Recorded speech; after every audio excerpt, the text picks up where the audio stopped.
to my office, is it possible you could get a room? And is it possible that you could host maybe 50 to 100 guests? And I just go, yes.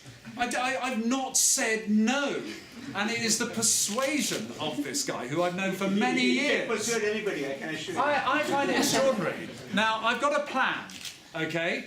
When I next have a requirement of the Prime Minister, who easily says no to me far too often, I'm just going to take you, and you're going to say it for me.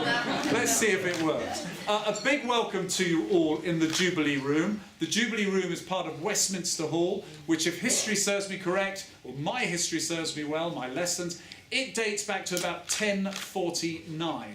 It is the oldest building that I've ever been in, and incidentally, for the architects amongst you, and frankly, having listened to what all of you do, it wouldn't surprise me if there was an architect amongst you.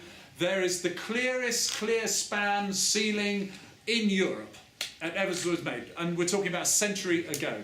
And when the House of Commons was bombed during the Second World War, the place was on fire, and Churchill had to take a decision.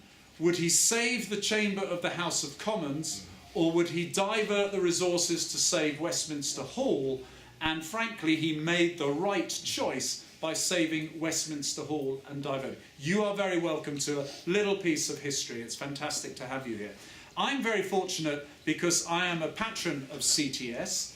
Again, I had absolutely no choice in the matter about being patron for the CTS. I just said yes, and since then I'm ever so pleased. It has lived up to what it was promised. It introduces articulate, informed discussion on issues for Turkey studies. I have been to a meeting and participated in a meeting myself, and I felt hopelessly inadequate when I looked at some of the qualities and the characters and the depth of many of the guests they have. And tonight has brought us forward with another coalition. There is another coalition formed tonight. And this one is between the Centre for Turkey Studies and IFDP. And I'm very, very pleased to have brought you together. Now, let me tell you what is fascinating. I went round the room trying to meet as many people as possible. And I actually asked them, why have you come here? How have you come here? How did you hear about it? And actually, I hate to say it, Ibrahim, about 5 people said, Ibrahim told me to come. And there they are. So that was the easy bit. But it's quite clear that you are reaching out to audiences that go way beyond politicians. And I think the aims and the objectives, your values of taking, your values of democracy and freedom and peace, obviously something I like to think everyone in this room believes in, but taking them to the level of an articulate and informed discussion based on experiences from around the world, and not often the insular, inward-looking experience that we in nation-states can have, to my mind, then coupling that with the reality of business networking, of bringing people together from different alumni, from education, from probably architecture. You're bringing together a massively influential group of opinion formers. And I think that by playing that part as an NGO and retaining that influence and credibility, I think it's a real privilege for me to have you here tonight in what I regard as the mother of democracies, so that not only can we inform and educate, but I hope influence. And you, by reaching beyond the politicians and talking to people, to organisations, I think you will inform those politicians better as well, so that, who knows, we will make some good decisions. Now, I have a plea. I have spent 25 years in business, starting my own business.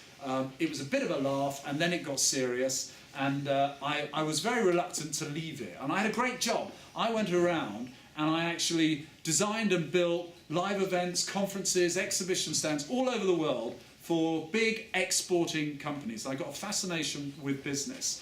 And I got into politics, and the first most important decision I ever made when I got into politics was, what type of phone did I want?